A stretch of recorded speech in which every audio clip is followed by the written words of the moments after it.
আজ আমাদের একজনের বাসায় ডিনারে যেতে হবে। ডিনারে যেতে হবে? কোথায়? কার বাসায়? বাংলা চলচ্চিত্রের ৯০ দশকের অন্যতম জনপ্রিয় জুটি ছিল নায়ক মান্না আর চিত্রনায়িকা মৌসুমী। তাদের অনস্ক্রিনে প্রেম, আবেগ আর স্বাভাবিক অভিনয় দর্শকদের হৃদয়ে বিশেষ জায়গা করে নিয়েছিল। এই জুটি দর্শকদের কাছে জনপ্রিয় হয়ে ওঠে।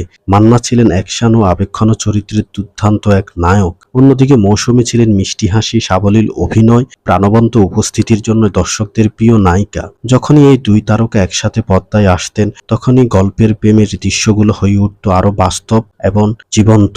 তাদের অভিনয় সিনেমাগুলোতে দেখা যেত কখনো প্রেম, কখনো দুঃখ কষ্ট, আবার কখনো সংগ্রামের গল্প।